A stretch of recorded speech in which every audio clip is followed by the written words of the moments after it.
Hello, it's story time with Jeff Young, and today's story, or a snippet of a story, is taken from this collection right here, Gaslight and Grimm, from my story, The Walking House, which is based around the idea of Baba Yaga's house that walks on giant chicken legs, except it's steampunk. So it's actually going to be a walking machine. And what occurs is that our main character is sent off to try and find the inventor of this walking house or walking machine because the Tsar would really like to have something like that in his arsenal. So we're going to meet our characters, and they are currently out in the world. They are traveling in by a balloon, and they have stopped at a small village that is surrounded by fields of barley, which certainly seems to go with the image that I stuck behind me today. And this story is also sort of told in a fashion that it's something that's being related to you by someone who was there. And he's telling this story to the children of the main character. And so we'll start a little bit with them. We'll go to the action with the characters. And hopefully we will get a little bit of a taste of what it's like to be dealing with the world of the walking house. Uncle, that's just not right. What do you mean, Alexei? There should be three brothers or three sisters in a good fairy tale. Isn't it enough that there are three of us in the story? And who said that this was a fairy tale? But there are no horses of power. There's no talking fish. There's no. You mean that Tsar Alexander II sending us off on a long journey in a balloon isn't enough? Please, uncle, I've grown up enough to know that never happened. Really now, you'll tell me what is true and what is not. Well then, here is the rest of your story. Our three heroes went into the woods, they fought off the wolves, they traveled for many days, they found the walking house built by Gubernetsky, and they completed the three tasks given by the owner of the house. They lived happily ever after. Wonderful. I hope you enjoyed it. And now I'm going to stay under this tree, and you can go fetch me some tea. Tatiana tugging on his boot tops brought Piter's tirade to a halt. Uncle, you can't finish your story like that. Look at her. Tatiana can't tell you so, but she was listening. Please, we promised to let you finish. Alexei looked down at his own feet, even if you do want to tell it the way you were. Piter leaned his head back against the twisted trunk of the oak and sighed. Very well, I will continue, but I suspect I will still need some tea when this is all through, for there is more to tell. Now on to our story. So we know the wolves can't get into the gondola. There's no need to be sharp, Piter. I'm sorry, Svetlana, Piter replied, pouring her some tea from the samovar and then filling a cup of his own. They can, however, howl at us for the better part of the night. Look, a village. Well, Nikolai, I suppose that's what passes for a village around here. Then Piter sighed and added, Sorry again, Svetlana, when he heard her sharp intake of breath. Leaning on the levers that controlled the propellers, Nikolai turned the Swan towards the group of huts and fields of barley below. It would be good to talk to some other people again. The little gondola had become quite closer after a time, and every opportunity to be free was one to be treasured. And Nikolai did have to admit he was enjoying the adventure. However, how the other two felt he was no longer sure of. They'd stopped in 5 towns and villages so far, and not one had heard or seen Gubernetsky. But there was a number of instances where people would not meet his eyes when he questioned them, and they were occasionally nervous. It made sense to Nikolai that an inventor like Gubernetsky would use the factories of Perm to build his masterpiece before escaping into the wilds. However, the evidence was lacking. Perhaps things would be different in this village. If nothing else, it wouldn't take too long to question the inhabitants since there couldn't be many. Nikolai brought the Swan down to the small stream that ran by the village. Svetlana and Piter quickly disembarked, and when Nikolai stepped down, he noticed that Svetlana was carrying an armload of clothes. Washing? He asked. I thought. No, Nikolai, you didn't. And if you did, you would have realized I'm off to talk to the women. You and Piter can find the tavern and ask your questions. I will see if I can find the truth out for you. Her tone had started off sharp, but it did not stay that way for the whole of her statement.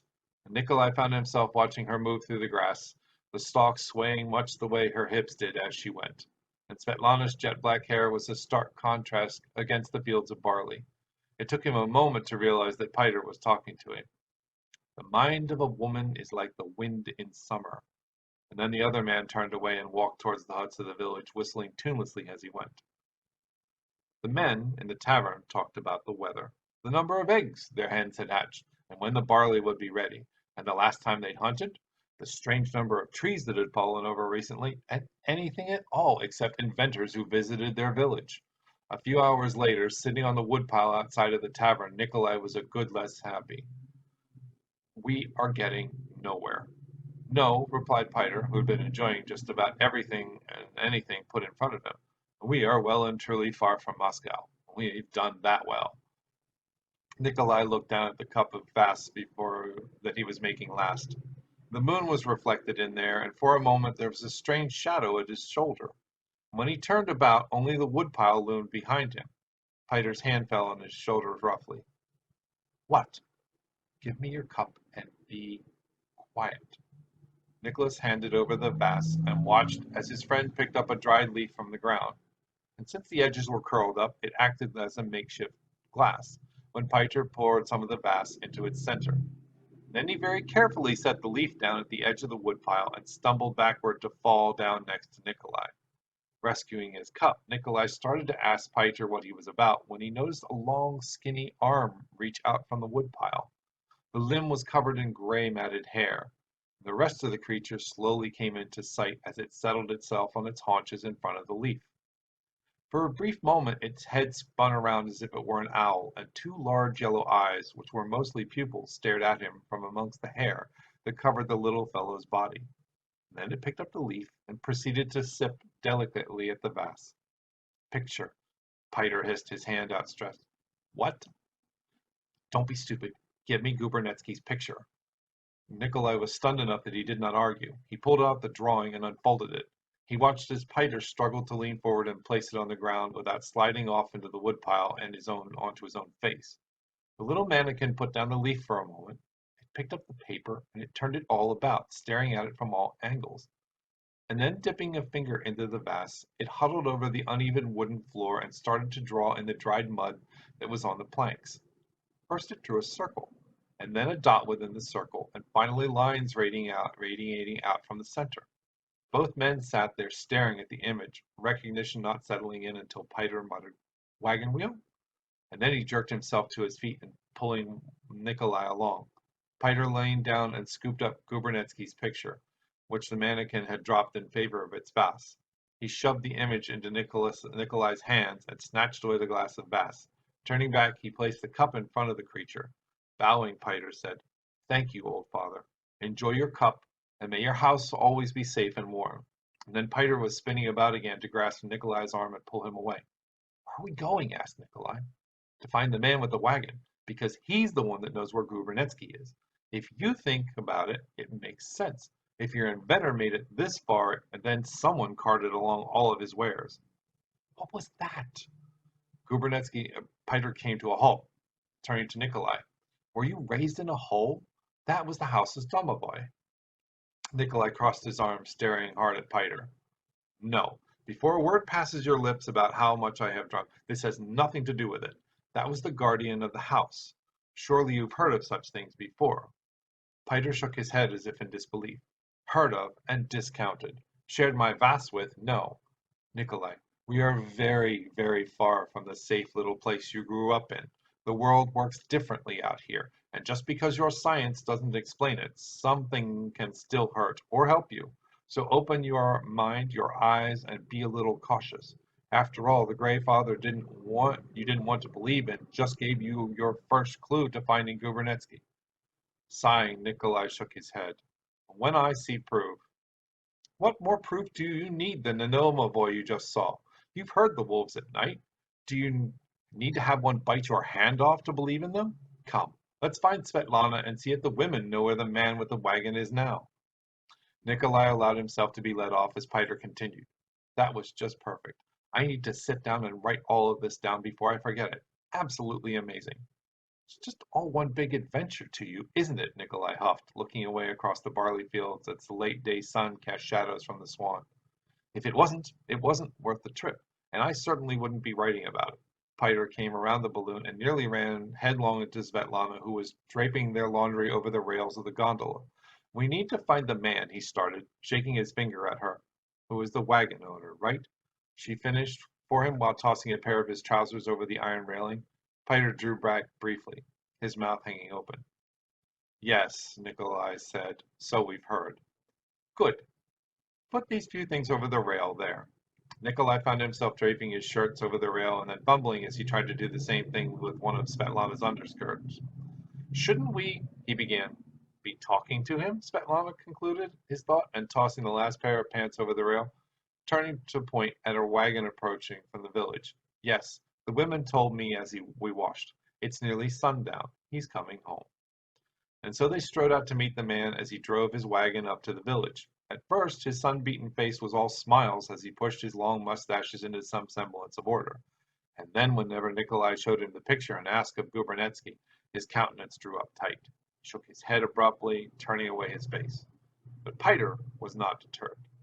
"The little father in the tavern is the one who told us to look for you. If you want to settle down day after day for a drink after your work undisturbed, you'd best help us."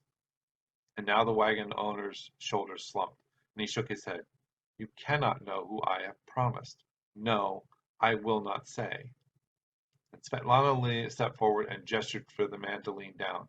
She whispered in his ear for several moments, and as she did so, the man's eyes grew wider and wider. When she stepped back, he jumped down from the wagon and bowed low to her.